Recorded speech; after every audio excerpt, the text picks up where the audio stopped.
こんにちは。話しよのポッドキャストへようこそ。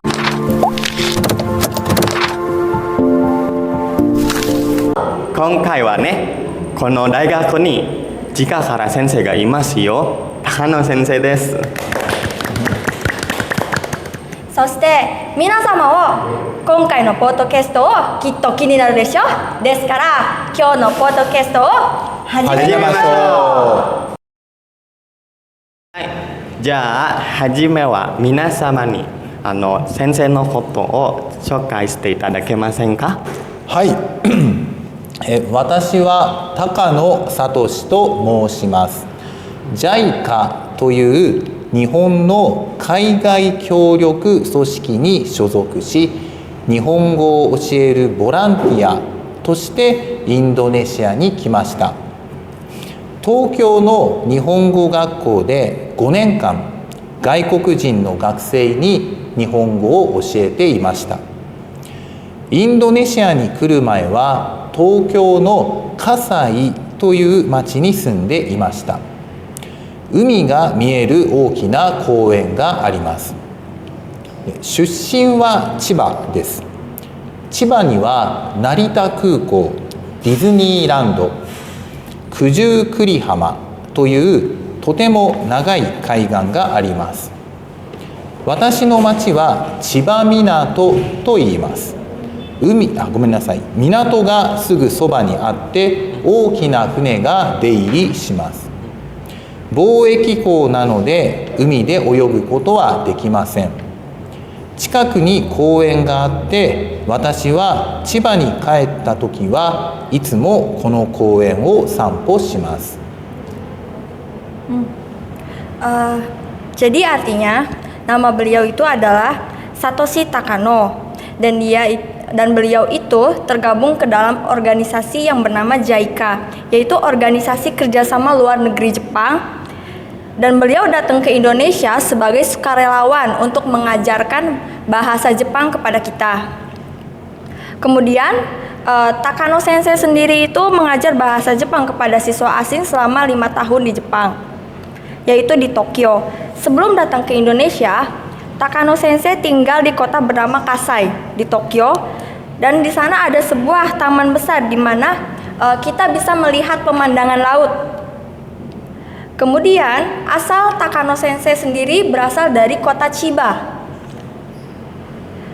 Chiba sendiri itu memiliki tempat-tempat ikonik seperti Bandara Narita, Disneyland, dan pantai yang bernama Pantai Kujukuri. Kemudian ada juga pelabuhan yang ada di tempat sebelahnya, dan kapal-kapal besar datang dan pergi. Kemudian juga kita tidak bisa berenang di laut karena mungkin ada peraturan. Kemudian selain itu kita bisa berjalan-jalan di dekat kota Chiba. そうですね。インドネシアに来たのはいつから来ましたか？はい。私はインドネシアに来たのは7月2日です。チレボンに来たのは8月2日です。7月4日。Hai. Jadi Sensei ini kapan dia datang ke Indonesia? Beliau menjawab, dia datang ke Indonesia itu tanggal 4 bulan Juli. Sedangkan Takano Sensei sendiri datang ke Cirebon itu pada tanggal 2 Agustus. 先生は確かインドネシア語について勉強していますね。はい、少しだけ皆様にインドネシア語を挨拶していただけませんか？はい、わかります。はい。Selamat siang. Selamat siang. Selamat siang. Nama saya Takano. Saya datang ke Cirebon untuk menikmati dengan semua lewat macam-macam kegiatan. Mari kita berbicara bersama-sama tentang bahasa Jepang selama 2 tahun. Terima kasih. すごい。すごいですね。がとうですよ。本当。それも上手です。ありがと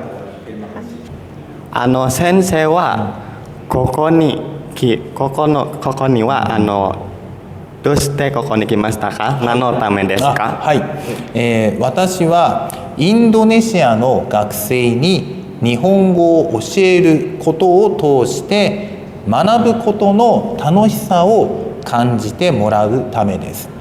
でまた異文化の中で長期間暮らすことで自分自身を変えるためです。Jadi Sensei itu kenapa datang ke sini? Terus alasan dia datang ke sini untuk apa? Dia menjawab, alasan dia datang ke sini itu adalah untuk mengajari mahasiswa yang ada di Indonesia bahasa Jepang, terutama di kampus kita, untuk mengajari bahasa Jepang kepada kita. Selain itu, Sensei juga ingin merasakan kesenangan, mencari pengalaman untuk mengajari kita-kita ya. Dan beliau juga ingin menemukan rasa percaya dirinya gitu. はい。インドネシアの習慣も慣れましたか？私は少しだけ慣れました。でもまだまだわからないことや慣れていないことがあります。Terus ditanya nih, apakah sudah terbiasa dengan kehidupan di Indonesia? Tadi saya menjawab masih udah sedikit terbiasa, tapi tetap aja masih ada beberapa hal yang masih belum dipahami, jadi harus banyak-banyak belajar. はい。インドネシアに来た時、クルトショックしたことありますか？はい、あります。どんなことを一番びっくりしました？はい、私はバイクの多さに一番びっくりしました。で、ほとんどの人がバイクを使って移動しています。で、バイクがない人はバイクタクシーを利用しています。で、またバイクのデリバリーも、発達しています。で、携帯のアプリを使ったバイクタクシーやデリバリーは日本ではこれほど発達してはいません。でごめんなさい、道路も、日本の、道路とは違くてバイクのためにあるように見えます。でも反対にインドネシアの道路は歩く人にとっては優しくありません。道路が狭いし、信号や横断歩道も少ないですから。はい。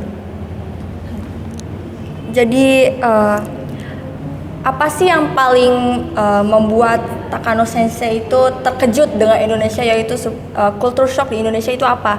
Jadi kata Takano Sensei itu yang paling membuat beliau terkejut itu adalah motor, yaitu ukuran motor ya.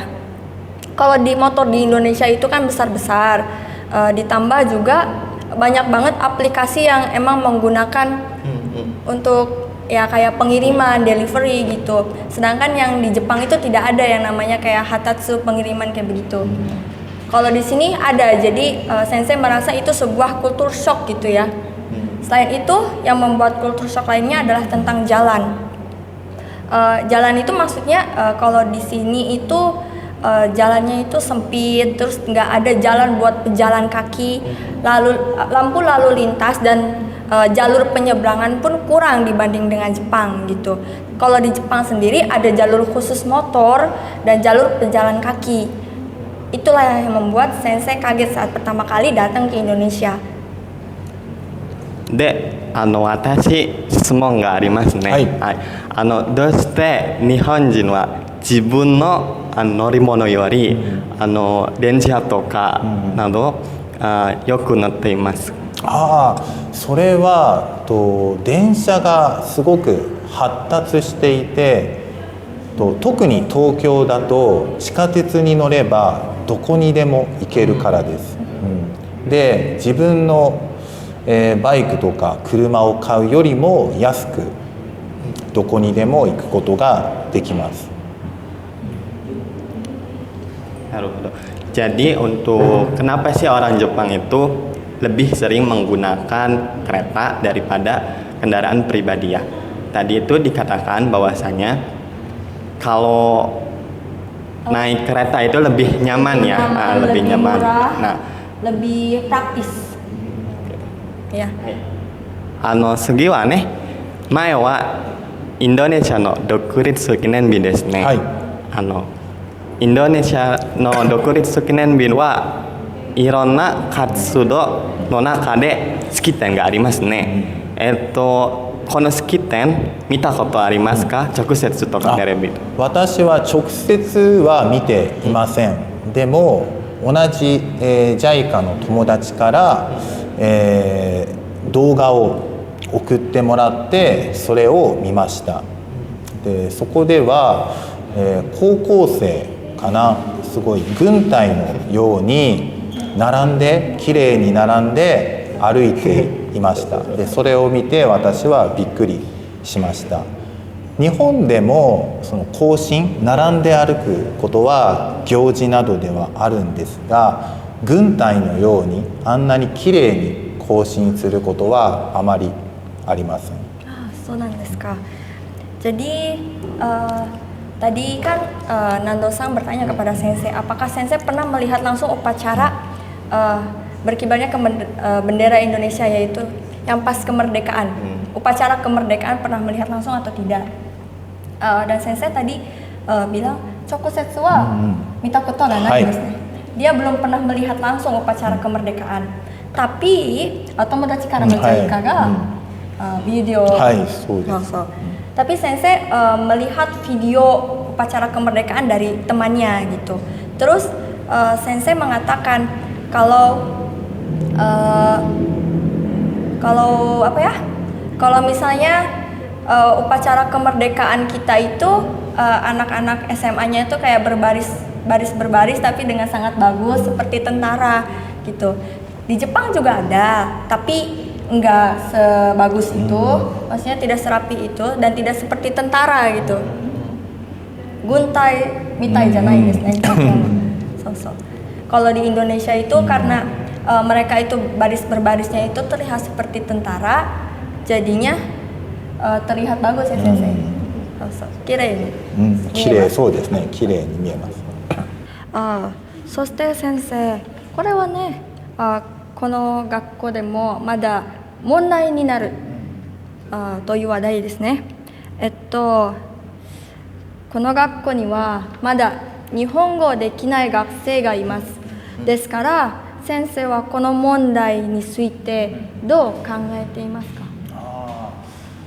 日本語ね、そうですね。世界の中でもとても難しい言語だと言われています。で皆さんまずはね、ひらがな、カタカナで覚える一番ね。でそれができた後は、音読することが大事だと私は思います。はい、文章をただ見るだけではなくて自分の声に出して読むことでその声を聞くことと見ること同時にできます。それが日本語だけではなくて外国語を勉強するときにとても、役に立ちます。そうですね。Naruhodo. Jadi untuk pertanyaan selanjutnya itu bagaimana sih cara mengatasi atau tipsnya Sensei gitu tuh ya untuk kita-kita yang belum bisa bahasa Jepang dengan baik gitu ya. Yang pertama itu tadi dikatakan tentu saja belajar hiragana, katakana dulu ya. Itu yang paling pentingnya. Terus selanjutnya itu latihan membaca dan mengeluarkan suara gitu. Ya bisa membaca doang gitu, tapi kalau misalnya membaca doang kita nggak pernah tahu apakah suara kita itu benar atau pengucapannya benar. Jadi memang perlu gitu untuk membaca ya, melatih dan mengeluarkan suara ketika membaca seperti itu. Itu salah satu tips metode belajar bahasa Jepang dari Takano Sensei ya teman-teman. そういえば先生、私も気になることがあります。例えば、大体友達は言ってた。文法はあんまり必要ないって。だから会話するときは文法は大事なことですか？会話の時は文法よりも単語の意味を、早く、理解することの方が大事です。そして単語を聞いてすぐに、適切な言葉を相手に返すことが大事です。でもじゃあだからといって文法が大事じゃないというわけではありません。皆さんが例えば、日本語能力試験のN3 とか N2 ぐらいまでだったら、普通の会話とかでも上達していますが、それ以上 N1 とかもう本当に日本人と同じくらいのレベルになるためにはやっぱり文法を勉強して長い文章を読む練習をすることが結局日本語の能力を上げることになります。はい、そうですね。Hai. Oke. Untuk pertanyaan tadi tuh kalau dalam percakapan gitu ya. Apakah bunpo atau grammar itu penting gitu ya? Jawabannya itu ketika kita berkaiwa atau ketika kita mengobrol itu, ketimbang bumpo atau ketimbang tata bahasa lebih diutamakan dengan kosakata. Jadi kalau kita mengerti kosakatanya, berarti kita bisa langsung menjawab pertanyaan atau langsung bisa membalikan ya kalimatnya. Jadi kita sebenarnya kunci percakapan itu adalah kosakata. Agar apa? Agar kita bisa saling memahami. Yang kuncinya adalah untuk memahami kosakata sehingga kita bisa berkomunikasi dengan baik. Dan ada TikToknya secara lancar gitu ya. Iya, ada TikToknya gitu ya. Jadi kayak kita bisa saling menyaut satu sama lain gitu.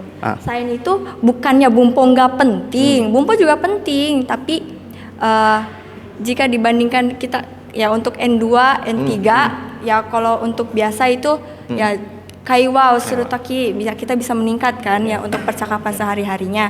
Cuman kalau kita memang mau mengambil level N1 yang otomatis levelnya itu setara orang Jepang, berarti kita emang harus belajar bumponya. Bumponya itu harus kita asah supaya apa? Supaya kita bisa membuat kalimat dengan baik, dengan benar, dengan kaidah yang benar juga. Terus juga katanya tadi disebutannya bahwasanya kalau di Noryoku Shiken itu di N1, N2 itu sudah mulai banyak ya untuk baca-bacaannya. Jadi bunpo juga penting seperti itu.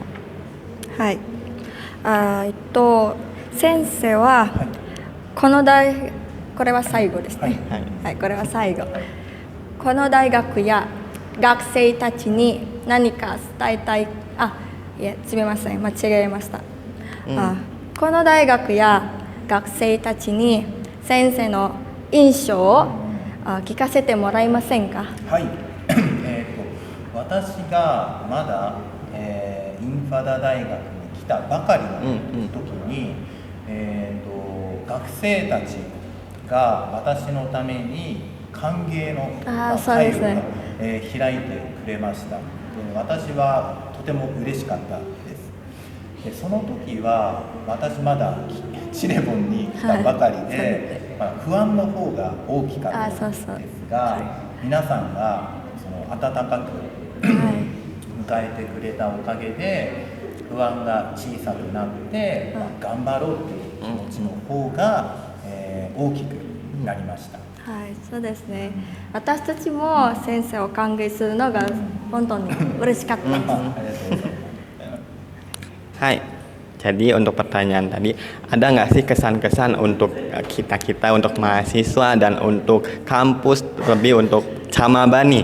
Tadi katanya itu, kalau kesan dan kesannya dari sensei itu, yang pertama ya, beliau itu merasa senang ketika ada yang ngajak ngobrol gitu dan bisa mengobrol secara atatakai. Karena disambut dengan hangat gitu. Awalnya sensei pertama kali datang ke Cirebon itu dia tuh lebih merasa kebingungan, khawatir, fuang gitu, kayak merasa gelisah. Tapi melihat kita menyambut sensei dengan baik, dengan meriah gitu. Dengan perasaan hangat, sensei juga merasa kalau kegelisahannya itu hilang karena disambut baik oleh kita-kita gitu.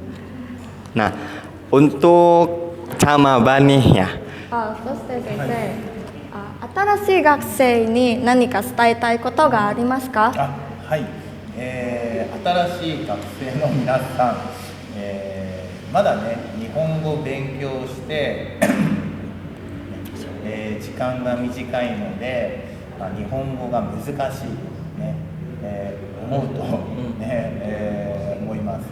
で日本語を話すとき、まだ難しいなとか、あとはまだ恥ずかしいなと思うかもしれませんが、私はねそんな皆さんのために、ここに来ました。そうそう。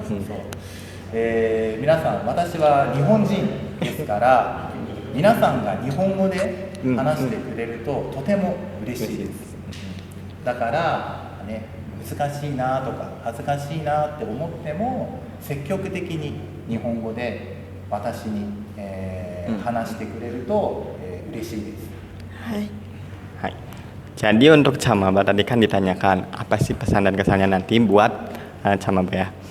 Jawaban dari sensei itu pokoknya jangan khawatir, jangan takut salah dan jangan malu ya untuk bercakap-cakap.